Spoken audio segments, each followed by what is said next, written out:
बिस्मिल्लाहिर्रहमानिर्रहीम। अस्सलाम वालेकुम डियर स्टूडेंट्स, मैं हूँ आपका टीचर मोहम्मद ज़ुएब ख़ान और आपको खुशामदीद कहता हूँ आपके अपने यूट्यूब चैनल MZK मैथमेटिक्स में।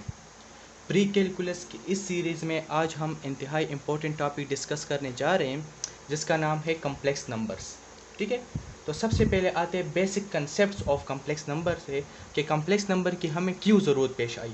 इससे पहले जो हमारे पास नंबर्स थे वो रियल नंबर्स तक महदूद थे। ठीक है ना, यानी सबसे सुपर सेट जो है वो रियल नंबर्स को माना जाता था कि रियल नंबर्स के ज़रिए हम मैथमेटिक्स के जितने भी प्रॉब्लम्स हैं उसको सॉल्व कर सकते हैं। तो इन्होंने क्या कहा है कि the set of real numbers does not include all the numbers needed in algebra. कह रहे कि रियल नंबर के सेट में वैसे रियल नंबर के सेट में तो इनफाइनाइट नंबर्स होते हैं, लेकिन इसमें ऐसे नंबर्स मौजूद नहीं है जिसकी वजह से हम मैथमेटिक्स में या अलजेब्रा के जो प्रॉब्लम्स है उसको हम सॉल्व कर सके। फॉर एग्जाम्पल समझने की कोशिश करें, there is no real number solution of the equation. ठीक है ना, फॉर एग्जाम्पल हमारे पास एक इक्वेशन गिवन है, आपसे कहा इसका सोल्यूशन फाइंड कर ले, x² = -1। इस इक्वेशन के सोल्यूशन से मुराद ये है, हम ऑलरेडी इक्वेशन के बारे में पढ़ चुके हैं, इसके सोल्यूशन किस तरह फाइंड आउट करते हैं वो तमाम मैं आपको बता चुका हूँ कि इस x की जगह पर ऐसा कौन सा रियल नंबर पुट कर ले कि इक्वेशन सेटिस्फाई हो जाए, left hand side right hand side के बराबर आ जाए। तो कॉमन सेंस की बात है कि कोई भी रियल नंबर अगर आप पुट करेंगे तो ये सेटिस्फाई नहीं होगा। रियल नंबर तो -∞ से +∞ तक है ना, तो अगर आप नेचुरल नंबर पुट करें, whole number, integer, rational, irrational, ठीक है ना, लेकिन ये सेटिस्फाई नहीं हो रहा। फॉर एग्जांपल अगर x की जगह पर मैं 1 पुट करता हूँ, यहाँ पर है राइट हैंड साइड में -1 है, तो 1 का स्क्वायर से 1 आ रहे और राइट हैंड साइड पे -1 है, तो ये बराबर नहीं आ रहा। अगर x यहाँ पर मैं -1 पुट करता हूँ तो -1 का स्क्वायर = -1, यहाँ पर -1 के स्क्वायर से फिर 1 आ रहे, क्योंकि जब पावर इवन हो तो वो माइनस ख़त्म हो जाते हैं, तो 1 इज़ नॉट इक्वल टू -1। तो ना ये 1 पे सेटिस्फाई हो रहा है ना ये -1 पे सेटिस्फाई हो रहा है। तो कोई भी रियल नंबर पुट कर ली 2, 3, 4, तो ये इक्वेशन सेटिस्फाई नहीं हो रहा रियल नंबर से। तो जब रियल नंबर से सेटिस्फाई नहीं हो रहा तो मैथमेटिशियन ने सोचा कि यार जब ये रियल नंबर से काम नहीं बन रहा तो इन्होंने फिर क्या कहा कि चलो हम कोई इमेजनरी नंबर बना लेते हैं। क्या कर लेते हैं? इमेजनरी नंबर बना लेते हैं।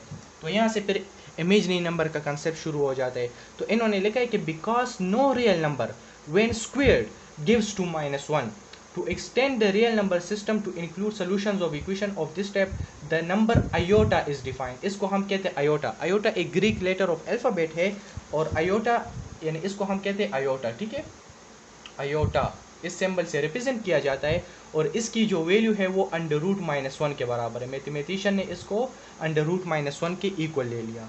तो इससे हमारे पास, और इसको हम कहते हैं बेसिकली इमेजनरी यूनिट। क्या कहते हैं? आयोटा = √-1 जो है इमेजनरी यूनिट कहा जाता है, इमेजनरी यूनिट कहा जाता है। तो इससे हमारा काम सॉल्व हो गया। अगर आप इस आयोटा को इस इक्वेशन में पुट कर ले तो देख ले, समझने की कोशिश करें, x की जगह पर आयोटा पुट कर ले तो आयोटा स्क्वायर = -1 है ना। आयोटा की वैल्यू क्या है? आयोटा की वैल्यू √-1 का होल स्क्वायर = -1। तो ये स्क्वायर इस अंडर के साथ कैंसिल हो जाएगा तो -1 = -1 आ रहे। तो इमेजनरी यूनिट से यानी आयोटा से इसका इस इक्वेशन का सोल्यूशन हमारे पास आ गया जो कि रियल नंबर से नहीं हो रहा था। ठीक है ना, रियल नंबर से इसका सोल्यूशन मुमकिन नहीं था, तो इमेजनरी यूनिट आयोटा से इसका सोल्यूशन हमारे पास पॉसिबल हो गया।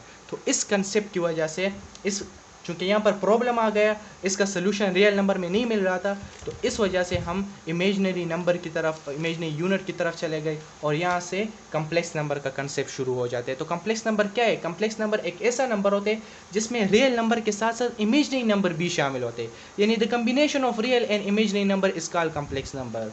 कम्प्लेक्स नंबर सबसे सुपर सेट है, सबसे शक्तिशाली आप इसको कह सकते हैं, बड़ा सेट है। इसमें रियल नंबर भी शामिल होते हैं, इसमें इमेजनरी नंबर भी शामिल होते हैं। तो लिहाजा अब तमाम के तमाम प्रॉब्लम जो है, जितने भी इक्वेशन है, अगर रियल नंबर से सॉल्व नहीं होते तो कम्प्लेक्स नंबर से तो वो ज़रूर सॉल्व हो जाएंगे। तो इससे हमारे बहुत से प्रॉब्लम सॉल्व हो गए, बहुत से इक्वेशन के जो सोल्यूशन है वो अब मुमकिन हो गए जो कि पहले मुमकिन नहीं थे। बात की समझ आ गई? तो ये इसका छोटा सा कंसेप्ट था कि रियल नंबर में सोल्यूशन मुमकिन नहीं था, तो मैथमेटिशियन ने ग्रीक लेटर ऑफ अल्फ़ाबेट था आयोटा, उसको बनाया, उसकी एक वैल्यू लिख दी √-1। इसको इमेजनरी यूनिट कहा जाता है। आयोटा की वैल्यू √-1 है और अगर आप इसका स्क्वायर ले लें तो आयोटा स्क्वायर -1 के बराबर हो जाएगा। ठीक है, आयोटा √-1 और आयोटा स्क्वायर -1 के बराबर होते हैं। अब आते हैं कम्प्लेक्स नंबर की डिफिनीशन की तरफ। अच्छा जी, कम्प्लेक्स नंबर की डिफिनीशन क्या है उस पर समझने की कोशिश करें। कह रहे कि if a and b are real numbers then any number of the form, कोई भी नंबर जो इस फॉर्म में हम लिख सकते हैं a plus b iota is a complex number where a is the real part and b is the imaginary part of complex number. इंतहाई इंपॉर्टेंट डिफिनीशन है। कह रहे कि कोई भी नंबर अगर हम इस फॉर्म में लिख सकते हैं a plus b iota form में लिख सकते हैं, सर इसमें ए क्या है, ए भी एक रियल पार्ट होगा और बी जो है वो भी एक बी, ए और बी दोनों रियल नंबर्स ही होंगे, यानी रियल नंबर सेट से ही बिलोंग करेंगे। ए को हम क्या कहेंगे, ए रियल पार्ट कहलाएगा, बी जो है imaginary part of complex number कहलाएगा। ठीक है ना। तो मैथमेटिकली हम लिखते हैं z equal to a plus b iota. Complex number को स्मॉल z से रिप्रेजेंट किया जाता है, ये बराबर होता है ए प्लस बी आयोटा के। इस तरह अभी कह सकते हैं कि the combination of real and imaginary number is called complex number, वो भी ठीक है, सही है। लेकिन शॉर्टकट में आप ये भी कह सकते हैं कि कोई भी नंबर अगर हम इस फॉर्म में लिख सकते हैं, a plus b iota form में लिख सकते हैं, वो क्या कहलाएगा, कम्प्लेक्स नंबर कहलाएगा। अब इंतहाई इंपॉर्टेंट नोट है, कह रहे हैं कि if z1 equal to a plus b iota, आपके पास एक कम्प्लेक्स नंबर है ए प्लस बी आयोटा, दूसरा एक कम्प्लेक्स नंबर है z2 equal to c plus d iota, then z1 equal to z2, यानी दो कम्प्लेक्स नंबर तब बराबर होंगे इफ एंड ओनली इफ, किस केस में बराबर होंगे, तब बराबर हो सकते हैं जब ए सी के बराबर हो जाए और बी डी के बराबर हो जाए। क्या मतलब, सर दो कम्प्लेक्स नंबर तब बराबर होते हैं जब रियल, इसके रियल पार्ट्स और इमेजिनरी पार्ट्स एक दूसरे के इक्वल आ जाए। ठीक है ना। Two complex numbers are equal if their real and imaginary parts are equal. ठीक है, पहले कम्प्लेक्स नंबर का रियल पार्ट ए है, दूसरे कम्प्लेक्स नंबर का रियल पार्ट सी है। जब रियल पार्ट के बराबर हो जाए, इमेजिनरी पार्ट के बराबर हो जाए, तब हम कह सकते हैं कि दो कम्प्लेक्स नंबर आपस में इक्वल है। इंतहाई इंपॉर्टेंट एमसीक्यूज भी है। ठीक है। अच्छा, दूसरा नोट क्या करें कि if b equal to zero, b क्या है, इमेजिनरी पार्ट है ना, इन्होंने कहा था कि b is the imaginary part of complex number. अगर बी जीरो हो जाए तो हमारे पास में कम्प्लेक्स नंबर का मैथमेटिकल फॉर्म तो ये ए प्लस बी आयोटा, अब बी हमारे पास जीरो हो गया तो ये बी आयोटा तो खत्म हो जाएगा ना, जीरो मल्टीप्लाई आयोटा से तो जीरो आ रहा है, तो क्या रह जाएगा, सिर्फ ए रह जाएगा, यानी रियल नंबर रह जाएगा। ए का मतलब which is a real number. तो this means that the set of real numbers is a subset of complex number. ये भी इंतहाई इंपॉर्टेंट पॉइंट है और अक्सर एमसीक्यूज में पूछा जाता है कि देखिए समझने की कोशिश करें, आपके पास अगर सिर्फ एक नंबर आ जाए 3 और आपसे कोई कहे कि 3 क्या कोई ये एक कम्प्लेक्स नंबर है कि नहीं है, तो आप कह सकते हैं कि yes sir every real number is a complex number. ये जो रियल नंबर है ये कम्प्लेक्स नंबर भी है। क्यों कि मैं इसके साथ जीरो आयोटा लिख सकता हूँ, यानी ये a plus b iota form में हम इसको लिख सकते हैं। ठीक है ना। 3 को आप 3 प्लस जीरो आयोटा नहीं लिख सकते, तो लिहाजा 3 जो है ये भी एक कम्प्लेक्स नंबर ही है। तो हर एक रियल नंबर एक कम्प्लेक्स नंबर ही होता है where the imaginary part is zero, but the converse is not true. लेकिन हर एक कम्प्लेक्स नंबर रियल नंबर नहीं हो सकता। बात की समझ आ रही है ना। अगर आपसे कोई कहे कि 2 जो है रियल नंबर है, यस सर रियल नंबर है, क्या 2 एक कम्प्लेक्स नंबर है कि नहीं, तो आप कहेंगे बिल्कुल सर हम इससे कम्प्लेक्स नंबर बना सकते हैं, ये 2 जो है एक कम्प्लेक्स नंबर भी है अगर मैं इसके साथ जीरो आयोटा लिख दूँ, क्योंकि ये हम a plus b iota form में मैंने इसको कन्वर्ट कर लिया, तो लिहाजा 2 प्लस जीरो आयोटा एक कम्प्लेक्स नंबर बन गया। तो रियल नंबर जो है ना ये एक सबसेट होता है कम्प्लेक्स नंबर का। Every real number is a complex number where the imaginary part is zero. अच्छा जी, नेक्स्ट पॉइंट में कह रहे हैं कि if b not equal to zero, यानी अगर इमेजिनरी पार्ट जीरो के बराबर ना हो, देन a plus b iota is a non real complex number. Non real complex number भी कह सकते हैं या सिंपल कम्प्लेक्स नंबर भी आप इसको कह सकते हैं। ठीक है ना। जिस तरह आ जाए 7 प्लस 2 आयोटा, तो इसको आप कहेंगे कि ये कम्प्लेक्स नंबर है। -1 माइनस आयोटा ये एक कम्प्लेक्स नंबर है क्योंकि इसमें बी जीरो के बराबर नहीं है। अगर बी जीरो के इक्वल आ जाए तो वो रियल नंबर बन जाता है। ठीक है। और अगर जीरो के बराबर ना हो तो इसको आप कम्प्लेक्स नंबर ही कहेंगे। सिंपल ये बात है। अच्छा, नेक्स्ट पॉइंट कह रहे हैं कि if a equal to zero, अगर रियल पार्ट जीरो के बराबर आ जाए और and b not equal to zero और इमेजिनरी पार्ट जीरो के इक्वल ना हो, then the non real complex number is a pure imaginary number बन जाता है। तो ऐसे कम्प्लेक्स नंबर को फिर इमेजिनरी नंबर कहा जाता है, प्योर इमेजिनरी नंबर। इस पे समझने की कोशिश करें। फॉर एग्जाम्पल 3 आयोटा आ जाए, -16 आयोटा आ जाए, अब देख ले इसमें वो ए वाला पार्ट नहीं है। ठीक है ना। तो ऐसे कम्प्लेक्स नंबर को क्या कहा जाए, 3 आयोटा को हम कहेंगे कि ये एक इमेजिनरी नंबर है, -16 आयोटा को हम कहेंगे कि ये क्या है, एक इमेजिनरी नंबर है। इस पे समझने की कोशिश करें ज़रा। देख ले कम्प्लेक्स नंबर को हम रिप्रेजेंट करते हैं ए प्लस बी आयोटा से। ए जो है ना ये कहलाता है रियल पार्ट और बी जो है ना इसको हम कहते हैं इमेजिनरी पार्ट। लेकिन अगर बी के साथ आयोटा भी आ जाए, बी आयोटा आ जाए, तो ये इंतहाई इंपॉर्टेंट एमसीक्यूज भी है। तो बी आयोटा फिर इमेजिनरी पार्ट नहीं कहलाएगा। बी आयोटा को हम कहेंगे इमेजिनरी नंबर कहा जाएगा। ए रियल पार्ट होता है, बी इमेजिनरी पार्ट होता है, लेकिन अगर बी के साथ आयोटा आ जाए तो ये बी आयोटा जो है ना ये क्या कहलाते हैं, इमेजिनरी नंबर कहलाता है। बात की समझ आ रही? अब यहाँ पर जो आपको नंबर दिए हैं ये बेसिकली बी आयोटा फॉर्म है, देख ले सिर्फ बी आयोटा फॉर्म है, तो लिहाजा इस 3 आयोटा को हम कहेंगे इमेजिनरी नंबर, -16 आयोटा को हम कहेंगे इमेजिनरी नंबर, इसको कहा जाएगा। ठीक है ना। अच्छा फिर क्या कह रहे, समझने की कोशिश करें, कह रहे कि the form a plus b iota या ए प्लस आयोटा बी, चाहे आयोटा को बाद में लिख ले या पहले लिख ले, तो ये स्टैंडर्ड फॉर्म है, इसमें इतना कोई मसला नहीं है। ज़्यादातर हम ए प्लस बी आयोटा ही यूज़ करते हैं। अच्छा ए प्लस आयोटा बी कब यूज़ किया जाता है, तो इन्होंने कहा है कि the a plus iota b is use to write the expression such as iota under root 5। जब अंडर रूट आ जाए ना तो इससे पहले हम आयोटा लगा देते हैं, यानी ए प्लस आयोटा बी तब यूज़ किया जाता है जब हमारे पास स्क्वायर रूट या अंडर रूट इस किस्म के फॉर्म आ जाते हैं, क्योंकि उसमें अक्सर स्टूडेंट गलती करते हैं, क्योंकि अंडर रूट 5 आयोटा अगर लिखेंगे तो बाज़ औक़ात ये मिस्टेक हो जाती है स्टूडेंट से, वो अंडर रूट सिंबल थोड़ा ज़्यादा एक्सटेंड किया जाता है तो आयोटा इस अंडर रूट के अंदर लिखा जाता है, तो वो थोड़े फिर मिस्टेक हो जाती है ना। तो इस मिस्टेक से बचने के लिए हम अंडर रूट 5 लिखते हैं और आयोटा इसके बाहर लिखा जाता है। ठीक है ना। तो इस मिस्टेक से बचने के लिए आयोटा को बाहर लिखा जाता है। बाज़ औक़ात वो होता है अंडर रूट 5 आयोटा इसके साथ अलग होता है, आयोटा अंडर रूट के साथ नहीं होता, लेकिन स्टूडेंट से मिस्टेक हो जाती है, वो इन दोनों को इतना करीब लेकर आ जाते हैं कि वो अंडर रूट के अंदर आयोटा आ जाते हैं, तो फिर वो समझ नहीं आती, ना टीचर को समझ आती है, वो फिर क्वेश्चन भी गलत हो जाते हैं। तो इस कन्फ्यूजन से बचने के लिए हम क्या करते हैं, जब अंडर रूट वाले एक्सप्रेशन आ जाते हैं तो लिहाजा बेहतर बात है कि आयोटा को आप बाहर लिख लें। ठीक है ना। तो इसलिए इन्होंने कहा है कि आप ए प्लस बी आयोटा भी यूज़ कर सकते हैं, a plus iota B iota को आगे पीछे कर सकते हैं, क्योंकि मल्टीप्लाई फॉर्म है तो लिहाजा इतना कोई मसला नहीं होता। ठीक है ना। तो ये इंतहाई इंपॉर्टेंट नोट से सही है। तो अब आते हैं कुछ एग्जांपल्स की तरफ, तो आपको मज़ीद क्लियर हो जाएगा। अच्छा हमारे पास एक एग्जांपल है, कह रहे कि right each number is the product of real number in iota. हमने आपको कुछ नंबर दिए, इसको रियल नंबर और आयोटा फॉर्म में लिख दे, product of real number iota में। तो फर्स्ट नंबर हमें दिया है अंडर रूट -16 दिया है। ठीक है ना। तो इसको किस तरह सॉल्व करेंगे, देख ले, अंडर रूट -16 है तो क्या मैं इस तरह नहीं लिख सकता, क्या लिख सकता हूँ, -1 मल्टीप्लाई 16 भी मैं लिख सकता हूँ, -1 मल्टीप्लाई 16 से फिर -16 आ रहा है। ठीक है ना। और मैं इसको होल अंडर रूट है तो मैं अलग अलग भी लिख सकता हूँ, under root -1 multiply under root 16 भी लिख सकता हूँ, होल अंडर रूट आप अलग अलग भी लिख सकते हैं। और आपको ऑलरेडी पता है कि अंडर रूट -1 किसके बराबर है, आयोटा की इक्वल नहीं है। अभी हमने पढ़ लिया कि आयोटा की वैल्यू क्या है, अंडर रूट -1 है, इसको हम इमेजिनरी यूनिट कहते हैं। और अंडर रूट 16 किसके बराबर है, 4 के बराबर है। तो आयोटा 4 भी लिख सकते हैं या 4 आयोटा भी लिख सकते हैं, एक ही बात है।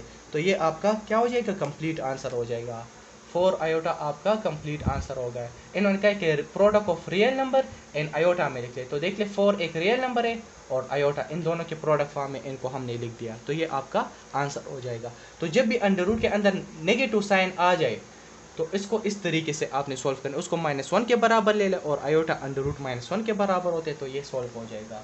सेकेंड नंबर में कह रहे कि अंडर रूट -70 दिया है, इसको आप ज़रा सॉल्व कर लें। तो अंडर रूट के अंदर नेगेटिव साइन आए तो नेगेटिव साइन को ख़त्म करने के लिए क्या करेंगे, मैं लिख सकता हूँ -1 मल्टीप्लाई 70। ठीक है। होल अंडर रूट है, हम अलग अलग लिख सकते हैं, -1 और अंडर रूट 70 लिख सकते हैं। अंडर रूट की वैल्यू जो है अंडर रूट -1 आयोटा के बराबर है और अंडर रूट 70 अपनी जगह पर आ जाएगा, तो लिहाजा ये क्या हो जाएगा, कंप्लीट आंसर हो जाएगा। बात की समझ आ रही है। तो आयोटा अंडर रूट 70 आपका कंप्लीट आंसर हो जाएगा। तो इस किस्म के केस में जब अंडर रूट होता है ना तो आयोटा अगर बाहर लिख ले ये ज़्यादा बेहतर बात है, क्योंकि बाज़ औक़ात इस तरह हो जाते हैं कि स्टूडेंट से गलती हो जाती है, वो अंडर रूट 70 लिख देते और आयोटा भी इसके साथ इंतहाई करीब लिख देते, तो फिर वो पता नहीं चलता कि आयोटा जो है इसके अंदर मौजूद है कि बाहर मौजूद है, वो फिर कन्फ्यूजन क्रिएट हो जाते। तो बेहतर बात है कि आयोटा इसके बाहर ही लिख ले, तो ये ज़्यादा बेहतर बात होती है। ठीक है। तो इस तरीके से आपने इनको सॉल्व करना है। तो चलिए मज़ीद कुछ एग्जांपल को देखते हैं। अच्छा एक और एग्जांपल है, कह रहे कि find each product or quotient and simplify the answer. तो हमें एक क्वेश्चन दिया है, under root -7 multiply under root -7 है। तो सबसे पहले तो इस माइनस को, नेगेटिव साइन को ख़त्म करना है अंडर रूट से। तो क्या करेंगे, वही तरीक़ेकार है कि मैं इसको लिख सकता हूँ -1 मल्टीप्लाई 7 मल्टीप्लाई ये भी अंडर रूट -7 है, तो मैं -1 मल्टीप्लाई 7 इसको लिख सकता हूँ, ठीक है ना। होल अंडर रूट है मैं अलग अलग ले सकता हूँ, अंडर रूट 7, इसी तरीके से अंडर रूट -1 और अंडर रूट 7 बन जाएगा। अब अंडर रूट -1 की जगह पर आयोटा लिख सकते हैं, अंडर रूट 7 अपनी जगह पर, इसकी जगह पर भी आयोटा लिख सकते हैं, अंडर रूट 7 अपनी जगह पर। आप यहाँ पर रीज़न भी दे सकते हैं कि आयोटा जो है ना वो अंडर रूट -1 ही के बराबर होता है, तो इसलिए मैंने अंडर रूट -1 की जगह पर आयोटा पुट कर लिया। अब आयोटा इधर भी है, आयोटा इसके साथ भी है, तो आयोटा मल्टीप्लाई आयोटा से आयोटा स्क्वायर आ जाएगा, और अंडर रूट 7 और अंडर रूट 7 के साथ मल्टीप्लाई होगा, 7 7 49 आ रहा है, ठीक है। तो आयोटा स्क्वायर किसके बराबर है, -1 के इक्वल है, और अंडर रूट 49 जो है वो 7 के बराबर है। आप यहाँ पर रीज़न दे सकते हैं कि आयोटा स्क्वायर की वैल्यू -1 होती है, ठीक है ना।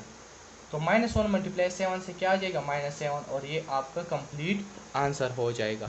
इस तरीके से आपने स्टेप बाय स्टेप इनको सॉल्व करना है। अच्छा जी, एक और क्वेश्चन दिया है under root -20 divide by under root -2। इसको हमने सिंप्लीफाई करना है, तो क्या करेंगे, वही तरीक़ेकार है। -1 मल्टीप्लाई 20 में लिख सकता हूँ, divide by under root -1 multiply 2 में लिख सकता हूँ, ठीक है। तो होल अंडर रूट अलग अलग हम लिख सकते हैं, -1 और under root 20 divide by under root -1 under root 2 हो जाएगा, ठीक है। अंडर रूट -1 की जगह पर मैं आयोटा लिख सकता हूँ, यहाँ पर आ जाएगा 20 डिवाइड बाई, डिनोमिनेटर में भी अंडर रूट -1 है, इसकी जगह पर मैं आयोटा लिख सकता हूँ, अंडर रूट 2 आ जाएगा। तो ये आयोटा इसके साथ कैंसिल हो जाएगा, तो आपके पास क्या रह जाएगा, आपके पास under root 20 divide by under root 2 आ जाएगा। अब हमें ऑलरेडी पता है प्रॉपर्टी के अलग अलग अगर अंडर रूट हो, इसको हम एज अ होल भी लिख सकते हैं, ठीक है ना। Whole under root 20 divide by 2 भी मैं लिख सकता हूँ। बात की समझ आ रही है ना। यानी हमारे पास प्रॉपर्टी है कि a बाई बी का होल अंडर रूट ये बराबर होते हैं under root a divide by under root b के, ठीक है। तो होल अंडर रूट अलग अलग लिख सकते हैं, अलग अलग अंडर रूट वो होल में कन्वर्ट हो सकता है। अब ये इसको हम सिंप्लीफाई कर सकते हैं, 2 और 20 कैंसिल हो रहे, 2 मल्टीप्लाई 10 से आ रहे 20 ना, तो इसका आंसर आ जाएगा अंडर रूट 10 आ जाएगा, अंडर रूट 10। तो ये आपका क्या हो जाएगा, कंप्लीट आंसर बन जाएगा। इस तरीके से आपने इसको सिंप्लीफाई करना है, अंडर रूट 10 इसका कंप्लीट आंसर बन जाएगा। अच्छा जी, एक और एग्जांपल कर लेते हैं। अब देख ले इन्होंने क्या कि इसको सॉल्व कर लेना, तो दो कॉम्प्लेक्स नंबर दिए, दरमियान में एडिशन का सिंबल है, मतलब कि इन दोनों कॉम्प्लेक्स नंबर को ऐड करना है। तो किस तरह ऐड करेंगे देख ले, वो समझने की कोशिश करें। यहाँ पर है 3 - 4 आएगा प्लस, अच्छा ये प्लस जब इसके साथ मल्टीप्लाई होगा तो क्या आ जाएगा, प्लस इंटू माइनस से आ रहे -2 + 6 आयोटा आ जाएगा, ब्रैकेट ख़त्म हो जाएगा, ठीक है। अब आपने करना क्या है, इंतहाई आसान है कि रियल नंबर के साथ ऐड करें, इमेजनरी नंबर के साथ ऐड करें। यानी जिसके साथ आयोटा वो आयोटा के साथ ऐड कर ले, जिसके साथ ना हो वो रियल नंबर के साथ ऐड हो जाएगा। सो 3 और -2, 3 - 2 से क्या आ रहे, 1 आ रहे। यहाँ पर -4 आयोटा है और +6 आयोटा है, तो -4 + 6 है यानी +2 आयोटा आ जाएगा, +2 आयोटा। तो ये आपका कंप्लीट आंसर हो जाएगा। इस तरीके से आपने एडिशन करनी है, 1 + 2 आयोटा आंसर आ जाएगा, ठीक है। एक और एग्जांपल है, कह रहे हैं कि -4 + 3 आयोटा, अच्छा एक कम्प्लेक्स नंबर दिया है -4 + 3 आयोटा और दूसरा दिया है 6 - 7 आयोटा, कह रहे कि इसको सॉल्व कर ले। अब यहाँ पर अगर देखा जाए ना तो माइनस का सिंबल है, यानी दो कम्प्लेक्स नंबर को सब्ट्रैक्ट करना है। तो सब्ट्रैक्ट किस तरह करेंगे वो भी आसान है, समझने की कोशिश करें। -4 + 3 आयोटा लिख देंगे, ये माइनस आप अंदर मल्टीप्लाई कर ले तो ये हो जाएगा -6, माइनस इंटू माइनस से आ रहे +7 आयोटा आ जाएगा। फिर वही सिंपल तरीके से सॉल्व करना है, -4 - 6 से क्या आ रहे हैं, -10 आ रहे, और +3 आयोटा और +7 आयोटा से भी +10 आयोटा आ रहे, ठीक है। तो -10 + 10 आयोटा ये आपका कंप्लीट आंसर बन जाएगा, ठीक है। एक और क्वेश्चन इस पे कर लेते हैं, कह रहे कि 2 - 3 आयोटा और दूसरा एक कम्प्लेक्स नंबर दिया है 3 + 4 आयोटा। अब दो कम्प्लेक्स नंबर है और प्रोडक्ट फॉर्म में दिया है, यानी Z1 × Z2 है ना, एक कम्प्लेक्स नंबर को मल्टीप्लाई करने इस दूसरे कम्प्लेक्स नंबर के साथ। तो प्रोडक्ट किस तरह लेना होता है कम्प्लेक्स नंबर का, एडिशन और सब्ट्रैक्शन तो सीख लिया है। प्रोडक्ट जब लेंगे ये भी इंतहाई आसान है, क्या करना है, अच्छा इस पहले कम्प्लेक्स नंबर का पहला एलिमेंट आपने उठाना है, इस पूरे ब्रैकेट के साथ मल्टीप्लाई करना है, दूसरे कम्प्लेक्स नंबर के साथ मल्टीप्लाई करना है। 2 को लेकर इसके साथ मल्टीप्लाई कर ले 3 + 4 आयोटा के साथ, -3 आयोटा को लेकर 3 + 4 आयोटा के साथ मल्टीप्लाई, फिर दूसरे एलिमेंट को लेना है, इस पूरे ब्रैकेट के साथ आपने मल्टीप्लाई करना है। तो मल्टीप्लिकेशन तो आती है ना, 2 × 3 से आ रहे 6, 2 × 4 से आ जाएगा, 2 4 = 8 आयोटा आ जाएगा, -3 3 = 9 आयोटा, माइनस इंटू प्लस से माइनस आ रहे। अब 3 आयोटा और 4 आयोटा, यानी 3 जब 4 के साथ मल्टीप्लाई होगा तो 12 आ रहे। आयोटा आयोटा के साथ मल्टीप्लाई होकर आयोटा स्क्वायर बनाएगा, इसमें स्टूडेंट गलती करते हैं, ठीक है ना। आयोटा आयोटा के साथ मल्टीप्लाई होकर आयोटा स्क्वायर, वो भूल जाते हैं, वो सिर्फ आयोटा लिख देते हैं, इस तरह नहीं करना, क्योंकि इधर भी आयोटा है, इसके साथ भी आयोटा है, तो आयोटा आयोटा आयोटा स्क्वायर की इक्वल होता है। अब सिंपल तरीके से वही एडिशन है, सिंपल काम है कि 6 आ जाएगा, +8 आयोटा और -9 आयोटा से आ रहे हैं माइनस आयोटा। वैसे तो -1 आयोटा आ रहे हैं, लेकिन अमूमन कोएफिशिएंट में हम 1 नहीं लिखते, 1 लिखने की ज़रूरत नहीं है, तो माइनस आयोटा आ जाएगा। यहाँ पर है -12 और आयोटा स्क्वायर की वैल्यू क्या है, -1 के बराबर है। आप यहाँ पर रीज़न भी दे सकते हैं कि आयोटा स्क्वायर -1 के इक्वल है, ठीक है। तो इसलिए मैंने आयोटा स्क्वायर की जगह पर -1 पुट कर लिया। अब क्या आ जाएगा, ये हो जाएगा 6 minus iota, minus into minus plus 12, तो 6 और 12 से आ रहे 18 और यहाँ पर हो जाएगा माइनस आयोटा, तो 18 माइनस आयोटा, ये आपका कंप्लीट आंसर हो जाएगा। इस तरीके से आपने इनको सॉल्व करना है। बात की समझ आ रही है ना, इंतहाई आसान है। अच्छा जी, एडिशन भी हो गया, सब्ट्रैक्शन भी हो गया और प्रोडक्ट भी हमने कर लिया। अब कम्प्लेक्स नंबर की डिवीजन करनी है, तो डिवीजन के लिए एक कंसेप्ट है कंजुगेट, इंतहाई आसान कंसेप्ट है, वो भी मैं आपको समझा देता हूँ कि अगर आपको एक कम्प्लेक्स नंबर दिया हो ना, a + b आयोटा, और आपसे कहा जाता है कि इस कम्प्लेक्स नंबर का कंजुगेट फाइंड कर ले। कंजुगेट का मतलब क्या होता है कि कंजुगेट का मतलब इमेजिनरी पार्ट का साइन चेंज करना है। अगर वो प्लस हो तो माइनस में चेंज हो जाएगा, अगर माइनस हो तो प्लस में। अब यहाँ पर इमेजिनरी पार्ट है +b है, तो जब हम इसका कंजुगेट लेंगे ना, तो ये बन जाएगा a - b आयोटा। क्या बन जाएगा, a - b।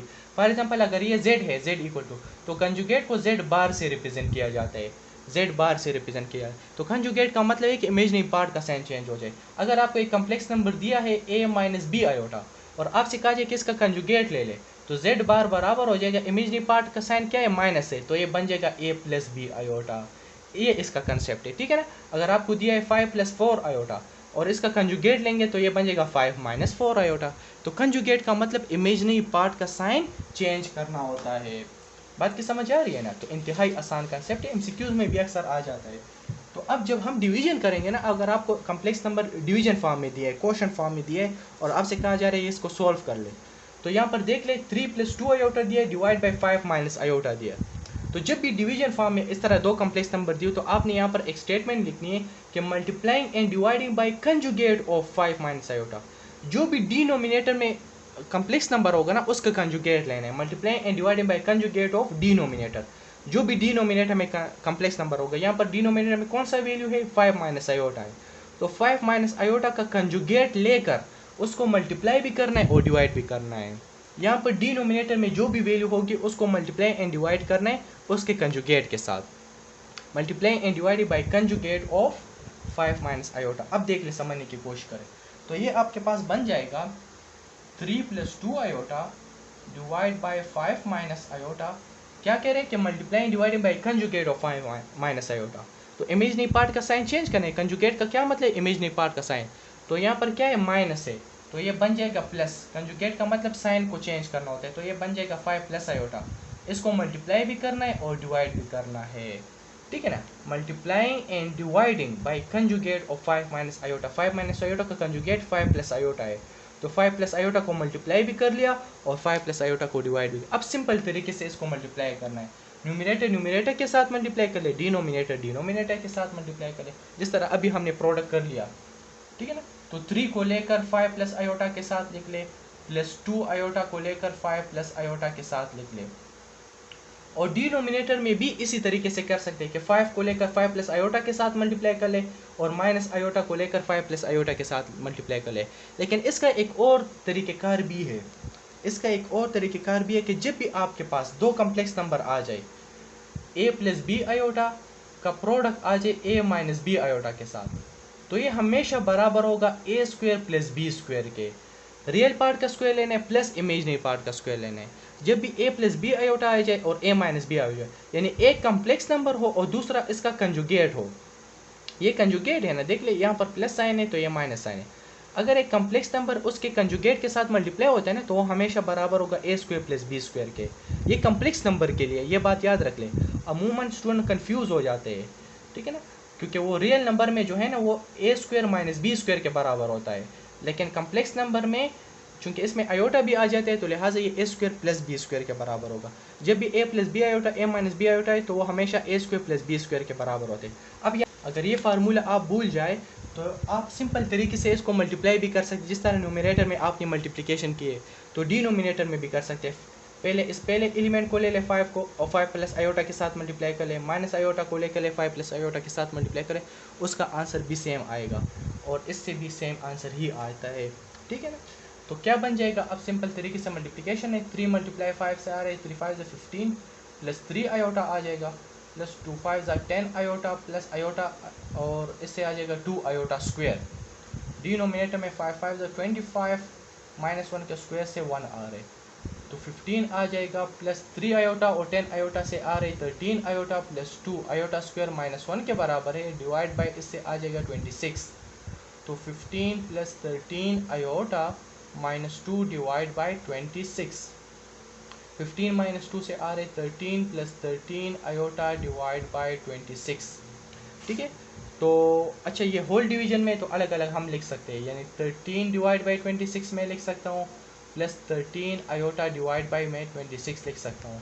ये कैंसिल हो रहा है कि नहीं हो रहा है? यस, ये कैंसिल हो रहा है। 13 2 26 आ रहे, तो लिहाजा ये बन जाएगा 1/2 प्लस 1/2 आयोटा बन जाएगा और ये आपका कंप्लीट आंसर बन जाएगा। इस तरीके से आपने इनको मल्टीप्लाई करना है, तो 1/2 प्लस 1/2 आयोटा इसका कंप्लीट आंसर बन जाएगा। तो ये आपने इस तरीके से क्या करनी है, डिवीजन करनी है, ठीक है। तो मैं उम्मीद करता हूँ कि आपको आज के लेक्चर की कंप्लीट समझ आ गई होगी। फिर भी कोई मसला हो, किसी स्टेप की समझ ना आई हो तो बिल्कुल आप कमेंट सेक्शन में पूछ सकते हैं, मैं आपको इंशाल्लाह ज़रूर रिप्लाई दूंगा। आज के लिए इतना काफ़ी है, फिर मुलाकात होगी नेक्स्ट लेक्चर में। तब तक के लिए wish you all the best. Thank you. अस्सलाम वालेकुम।